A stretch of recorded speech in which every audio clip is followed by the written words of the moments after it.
Oh, hi. Hi, Andy. How are you? I'm great. How are you? I'm great. What's your name? My name's Janell. Janell. And do you go to this church here? I go to this church. I'm the music minister every other Sunday. I share it with Kathy. Awesome. Yeah. And how long have you been coming to this church?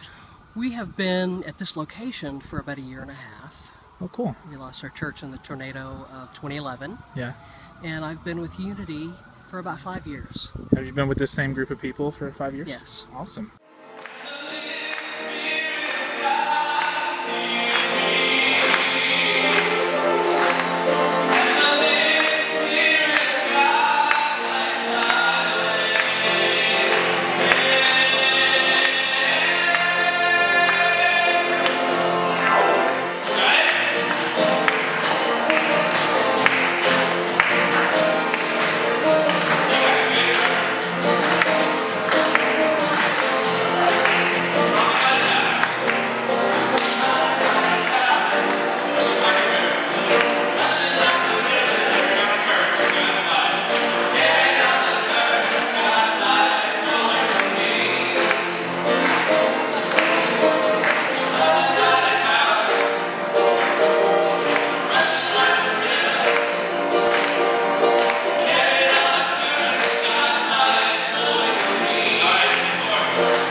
Unity of Charlottesville, Virginia this summer allowed me to do my internship there. And it was a really cool thing up in the mountains in Virginia. Virginia is my hometown, my home state. I live in Richmond. So, in that process, these two ministers, a husband and wife team, were constantly taking me meetings, and I learned church in the finest way. And part of their message, part of their request of me was to do the lessons in truth. And Maya Angelou had just come out with her big thing on how much lessons in truth had changed her life in Unity, and they wanted to capitalize on that moment. So I didn't have to sell the class.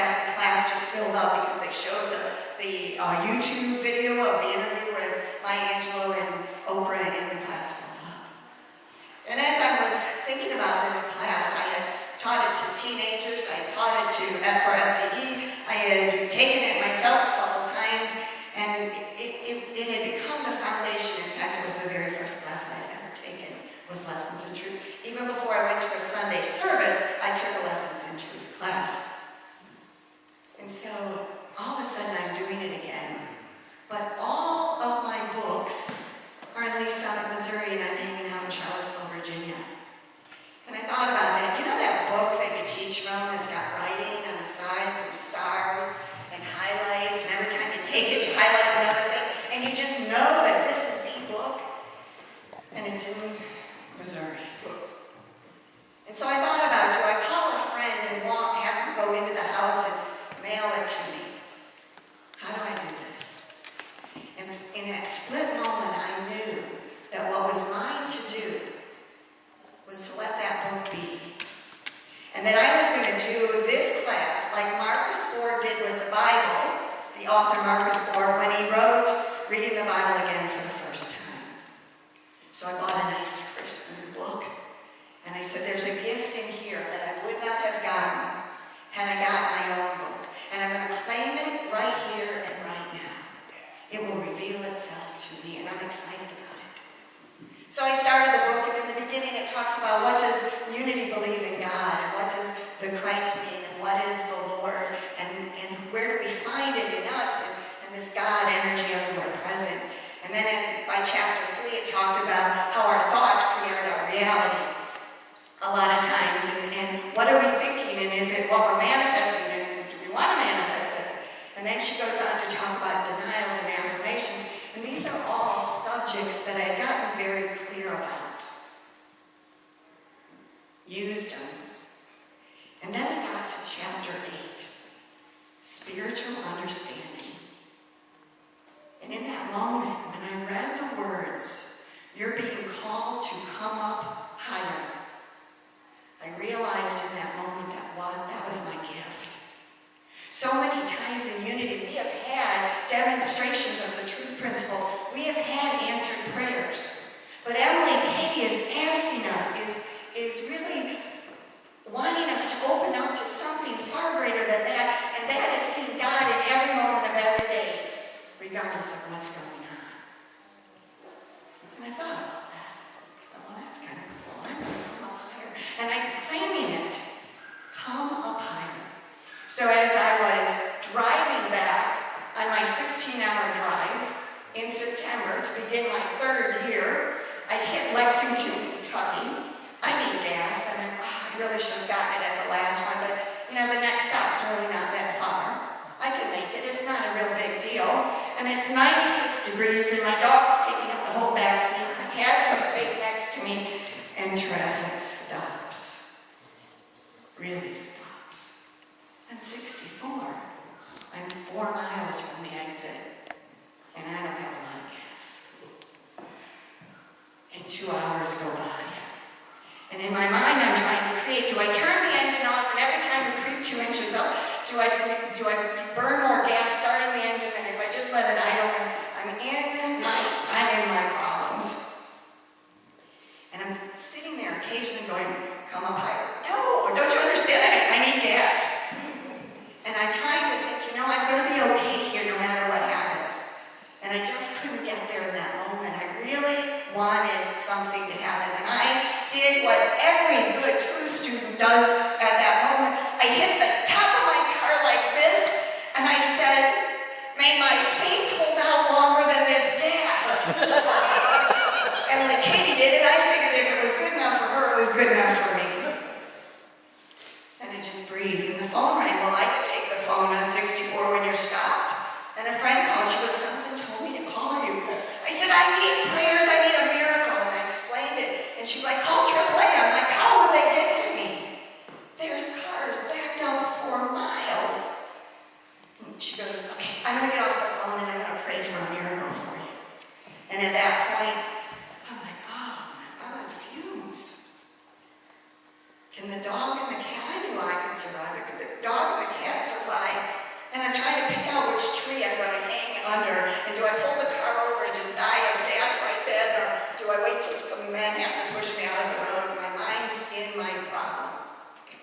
And so all of a sudden I stopped and I turned the car off, opened the windows and got out of the car.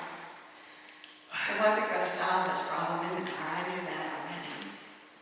And the two young men that were parked next to me and had been for 2 hours, I said, so what do you think? He goes, I don't know, last time this happened, we were stopped for 6 hours. I said, no, I can't do 6 hours.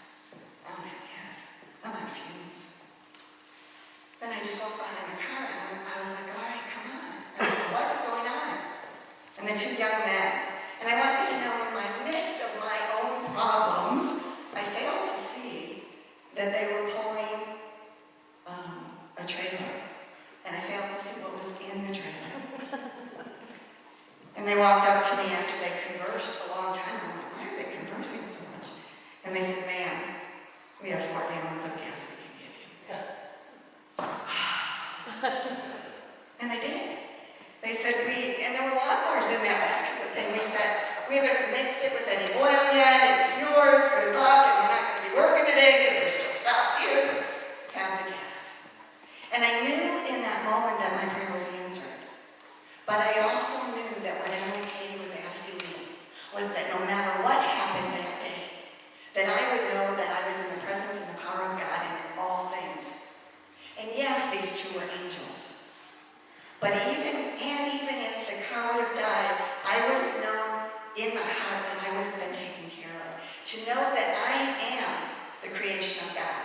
And I'm going to move forward no matter what is happening in my life. To know that it is moving me to a greater experience of the good that I know exists within me and all around me. Amen. And I thought, wow, what a great example of come up higher. And I struggled with it in that car. I knew, well, hey, maybe I'll hang out, maybe some trees or whatever. And yet in my humanness, I couldn't stay there. I knew it, but I couldn't really stay there. So I started preparing for the service. What's the talk? Well, come up higher. That's the name of this talk. Come up higher. Because that's what I'm claiming for myself. And obviously it's what all of you are claiming for because you showed up here today to hear me. And what there is by no mistake. It is truly by divine appointment. So then I met with Kelly about my chapel service because she's the chapel service coordinator for the students. And I told her about come up higher. And we talked a little bit about it. It was really cool. And we shared that my prayer in Unity, when I first got here, was reveal that which needs to be revealed, heal that which needs to be healed, so I may glorify God. It's a prayer by Deandra Price, who is a Unity minister, who taught at Unity Institute, and that was my prayer. I got to church, and somebody had given me that, and for 9 years I have prayed, reveal that which needs to be healed, and heal that which, reveal that which needs to be revealed, and heal that which needs to be healed, so I can glorify God. And Kelly's going, and the God is you. If whatever's happening here is not glorifying me, it's not glorifying God. All right. So I left the meeting with Kelly, and I realized that wasn't what I prayed for 9 years. That's what the prayer was. But my prayer was, reveal that which needs to be healed so I can glorify God. And I realized as I left Kelly's meeting with her, I realized that for 9 years I've been on this archaeological dig to find everything in me that needed to be healed. And I want you to know I did the energy around it, and I created just that. And in that moment I realized, but you didn't reveal the treasures. You didn't reveal those spiritual gifts. You didn't even reveal the path. You were so consumed with digging through the muck, you didn't even celebrate when you healed something. It was just another thing. And our humanness can get into the way, and we just keep digging. And even archaeologists look for the treasures, and they bask and celebrate when they find them. But it's all in where your consciousness level is.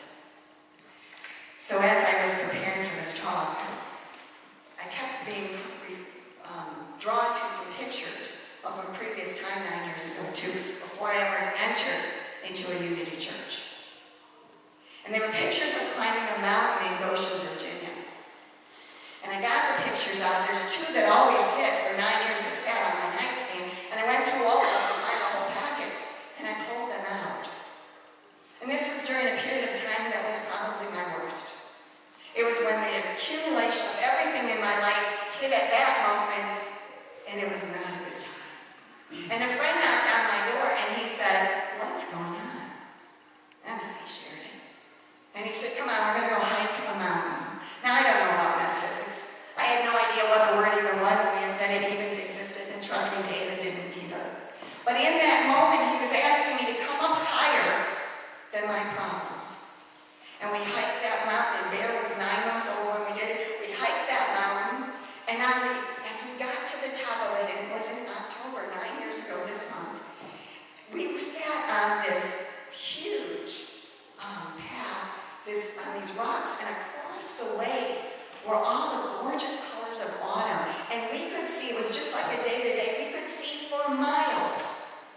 And the birds that we were watching, as they were soaring around, we were watching the tops of them, not the bottoms of. And in that moment, I realized that God was immense. Look what was around me. And I thought about that. Oh, my goodness. And David sat there and he said, "Where's the person I met?" I said, "Well, she's gone." He said, "No, the one that smiled all the time." I said, "She's gone." He says, "Go find her." And I realized, after meeting Kelly, that he had taken me on a metaphysical journey without even knowing it. Come up higher and find the Christ in you, right here, right now. It exists, it didn't leave, it's always present. So then I want to take you to a Bible verse. Now it's one you're probably all familiar with. It's Luke 10:38-42. And it's when Jesus goes and visits Martha. It says, "Now they went on their way," the apostles, disciples went on their way. He, meaning Jesus, entered a certain village where a woman named Martha welcomed him into her home. She had a sister named Mary, who sat at the Lord's feet and listened to what he was saying. But Martha was distracted by her many tasks. So she came to him and asked, "Lord, do you not care that my sister has left me with all the work to do by myself? Tell her to help me." But the Lord answered her, "Martha, Martha, you are worried and distracted by many things. There is need of only one thing, Mary, and Mary has chosen the better part, which will not be taken away from her." So you've got Martha, and I want you to know she opened the door to Jesus. And metaphysically, that's the door to her consciousness. She opened that door for a greater realization of what's going on. She opened the door. She was ready. But she got caught up in all the tasks of the day, and I am certain no one in here ever does that. But for me, I haven't figured out how to transcend eating, paying bills, cleaning the house, doing schoolwork, and it does exist. And when I figure out how to transcend all that, I'll let you know. But right now, I'm in this human experience. And then you've got Mary sitting at the feet of understanding. Metaphysically, that's what it means. She's sitting there at the feet of knowing. What Jesus represents is the realization of her Christ nature. But I don't want to talk about either of those two today. I want to concentrate on Jesus.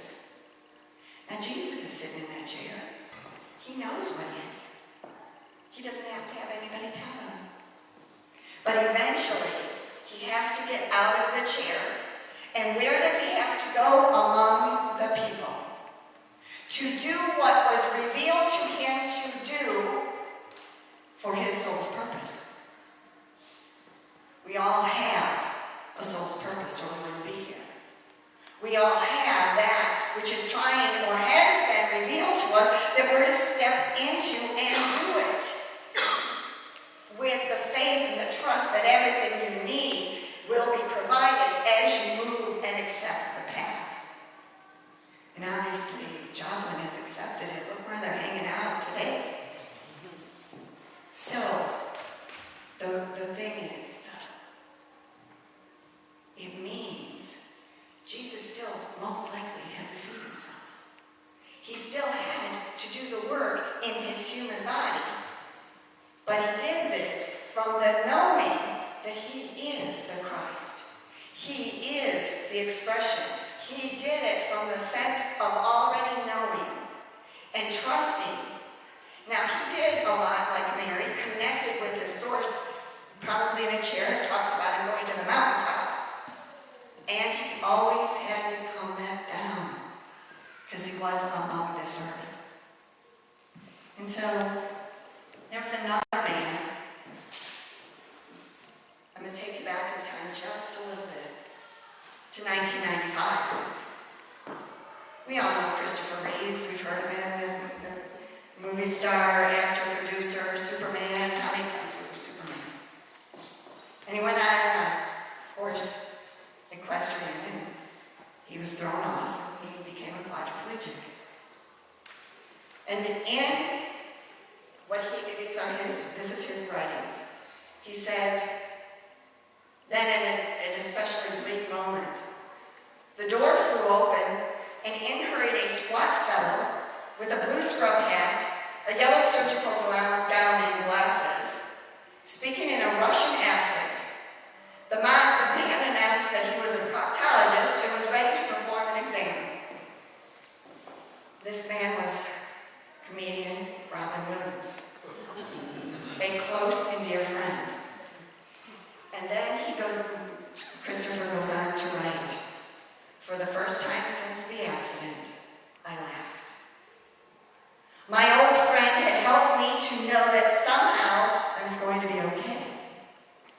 And in that moment, because he's still on this earth, he still has stuff to do. If he didn't, he wouldn't be here. So then he went on to what is his to do. And he lobbied on behalf of people with spinal cord injuries and for stem cell replacement. He founded Christopher and Dana Reeves Foundation, co-founded the Reeves Urban Center Research Center. And what he did for me was put a greater awareness on physical disabilities. And he brought in that our world needed to change to allow and adapt so that people with disabilities could come in places that a lot of times they couldn't, including a lot of churches were not accessible for that. So in that moment, he knew that there was something greater for him to do.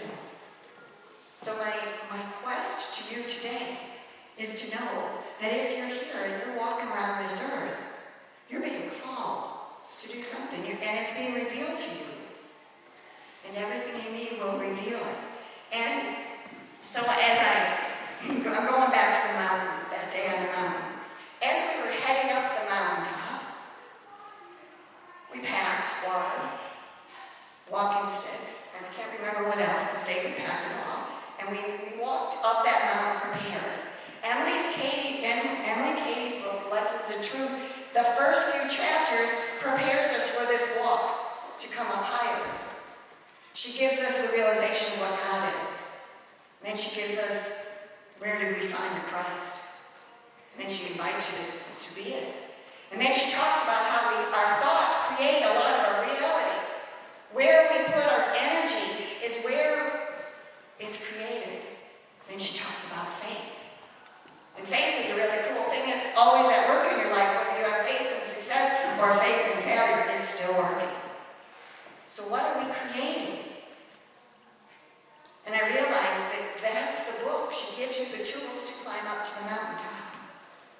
And then, that day on the mountain, after I'm sitting up there seeing the immenseness of God before me, I had to come back down. My work is here on earth. I couldn't stay up there, hanging out in the beauty of this day, except in here. Because I could take that everywhere. And I had to figure out how to walk this path. Within probably 2 weeks, I was in my first real Unity church that I committed to. And my path has brought me to ministerial school, and I moved lock, stock, and barrel 2 years ago. And I'm trusting that as I start preparing for the next phase on where do I go to ministry, then I'm going to find the right and perfect place that will accept my knock. And then I'll continue this ministry elsewhere. And it's the faith piece. And knowing that if I keep walking forward, everything I need will be revealed to me. Yes. And I just invite you all to trust. To trust ceasing, without ceasing. Just know that as I walk forward and do that which I dare to do, that this universe will meet you to it. Yes. Will meet you and rise up and give you what you need. I know it. And I claim that for Unity Church of Joplin. I know you're looking for that minister, and I claim that that minister will come, that will move you to the next phase of your evolution. And I also want you to know that if you're wanting your church to evolve, it can't evolve unless the people in it are ready to evolve on a personal level.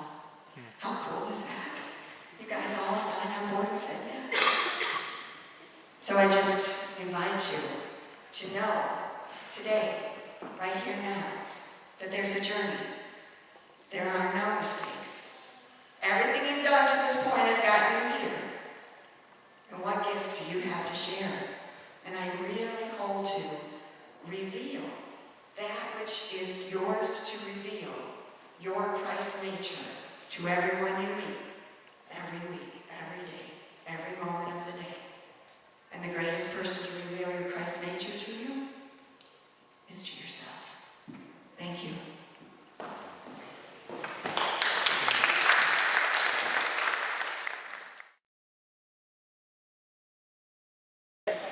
My name is Matthew Jones. Hey, Matthew. How are you? Great. How are you? Just doing fine. I'm going to share some things with you. This is some stuff, personal poetry of mine, since we are instruments for God. This is my voice to the world. As you sit there wondering how much more you can take, you got to think about everything that you have at stake. Remember, you're independent. As you claim that you're independent, we all coexist just to live as we live to coexist. That is a point that I think people often miss. So follow these thoughts as I try to reminisce, because growing up, I was told to let your little light show.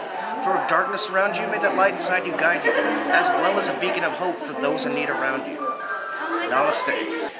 How long have you been coming to this church? I've actually been here only about 4 times total. And what was your impression when you first came here?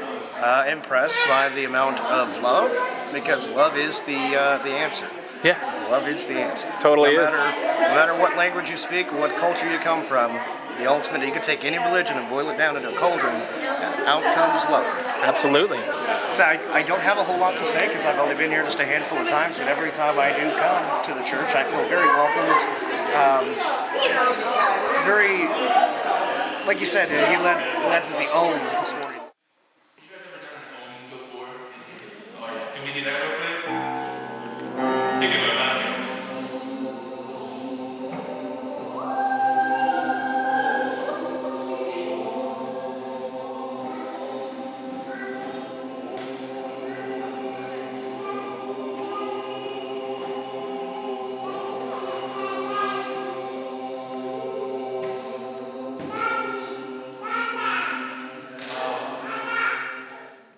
That was beautiful. That's where it needs to be at. Considering we're all energy, whether it be positive, negative, neutral. We just got to take it as it is. Yeah. Redirect the energy. That's very awesome. That's why I've always liked Unity. I mean, it's just one of those. It's like a melting pot of people and religions and just everything. Like, I mean, it's just a great place to be. Yeah. Very, very open. Very seems like. open. Yeah. We don't judge anybody. We don't pass judgment. Everybody is welcome here. I mean, you're not going to get turned away for any reason. So what's your name? Shelly? Shelly. And how long have you been coming to this church? About 8 years. 8 years. Off and on. Wow. Yeah. And can I ask how old you are? 33. 33? You don't look 33. Yeah. I would have guessed like 26. I eat well. Yeah. Eat well, so vibrant. Just, oh, it's awesome. So, you've been coming here for 8 years. What was your first impression of the church when you came here? When I first came, I thought, what a breath of fresh air. Breath of fresh air? Oh my goodness. I had almost just given up on going anywhere, especially like in this area. I really, breath of fresh air, definitely. There was a lot of things I'd never heard or had never really come across, being raised kind of in the middle of the Bible Belt. Yeah. Yeah. I was raised in Oklahoma, so Yeah, Joplin. I know the whole thing. Oh, thank you. Awesome. For the kids. Oh, cool. So speaking of the kids, I heard that you're involved with the youth somehow. Is that right? Yeah, I've just recently taken kind of a leadership position. Got to go to Unity Village for an awesome youth and family ministry training. So I'm totally still on fire. It's been months, but talk about creating your own world. I mean, just in an instant, the dynamics have tipped over. It's phenomenal. It is phenomenal. I went to one in Overland Park. I went to a Unity church there of Overland Park, and at the end of the service, it was like 800 people in attendance at the service, a big church. The kids came in, and there were like hundreds of kids coming in, and I just started bawling. I was like, we're changing the world. Yeah. Really though. It's so nice to not have like guilt and shame like on the kids. Right. Oh, it's precious. Oh, Really. it's good. And So then- what do you teach the kids, or do you do Sunday? What do you do? Uh-huh. So like today's lessons, for instance. Today we talked. We're kind of unorthodox here, but today we did a poem by Maya Angelou. I Life love doesn't Maya. frighten me at all. And so we talked about fear, and we talked about like owning our own power and like the power of God. And we talked about things that have frightened us, that have or could. In a line of the poems, nothing like life doesn't frighten me at all. Maybe in my dreams, something like that. Yeah. And I shared with them. I said, this week I've had nightmares all week of like kind of reliving the tornado, and some of them can relate to that. Yeah. And so that was a big fear. And so we talked about that, and I shared with them some pictures and just different things. And even in the midst of it, how the power of God protects us, and that wherever we are, God is. Yes. As well, and that really was kind of the experience. And did they seem to respond to it? Yeah. How many kids did you have? Maybe 10. 10? Yeah. I don't know. We don't do number. Well, no, just an estimate. It's okay. I guess about 10. What would And we're a one-room schoolhouse, so we're kind of all ages. We anywhere from any grade really, but generally we have about 3rd grade through 8th grade. Oh, cool. In my particular classroom, and I'm trying to help to expand to the teen group. And I just met a really cool teen today that just kind of came in off the street, who's gonna do some face painting for us next cool. week. But, yeah. And that's one neat thing about Unity. Prayer is a very important thing, but the concepts are worldwide. They're not so strict and narrow. They encourage you to use your mind. And for me, it wasn't a big jump from the way I was raised, because the golden rule, or love your neighbor as yourself and love your God, For sure. is what my focus was.